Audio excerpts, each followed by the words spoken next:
Grabe viral ngayon ni Rachel dahil nga po dito. So ano nga ba ito? So bago natin pagpatuloy ang ating paksa for today's video, kung bago ka pa lang sa aking channel, please subscribe po, like, and pakita rin po natin guys ang notification bell upang ma-update po tayo tuwing ako pinag-upload patungkol sa Team Kalingap.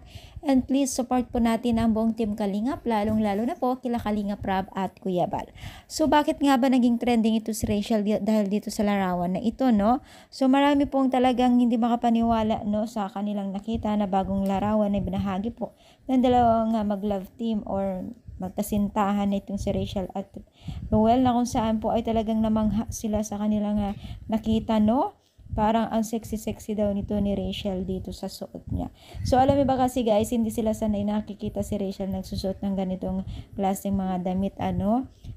Kung makikita po natin nung mga unang-una pang mga video ay hindi naman po talaga siya nagsusuot ng ganito. Parang swimming ito mga mi, ewan ko lang kung swimming ba ito or what else kasi nakapadyama itong si Roel, no? So baka lang swimming ito sa bundok, no? Sa pagpunta nila Kalingap Rab siguro kasama siya dito, no? So, sa hindi pa nakakakilala kay Rachel guys, ay isa sa mga beneficiaries dati po ng Team Kalingap na talaga naman pong hirap na hirap din sa buhay mga ito. Kung ikukumpara natin yung buhay nila noon, sobrang nakapakahirap, nangangalakal minsan sila para lang sa mairaos po ang kanilang buhay.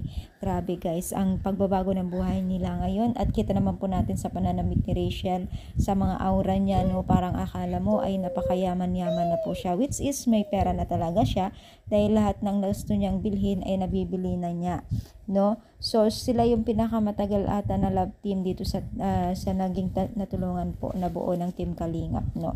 Napaka-blessed po nila ngayon dahil lumalaki po ang kanilang channel at nagkaroon sila ng ari-arian na dapat napakahirap mabili.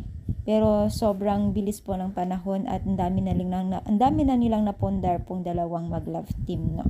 So maasang marami na ikakasal at magiging sila someday talaga.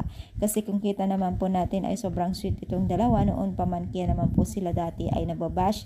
Pero ngayon po ay tanggap na po ng tao na kung sino sila talaga. At wala naman talaga tayong magagawa kung yun ang po ay talaga ang nakikita natin dahil hindi naman po natin pagmamayari yung kanilang buhay at hindi naman na tayong nagpapakain sa kanila. Which is marami na talagang nagmamahal sa kanila at lumalaki po ang kanilang channel ngayon. Kaya naman po maraming nagmamahal sa kanila at kayo rin po ba ay isa sa mga nagmamahal? I-comment down dito sa baba. At sana guys, huwag tayo magsawang sumuporta. I-comment down and palike po ang ating video. So thank you so much guys. More power and God bless po.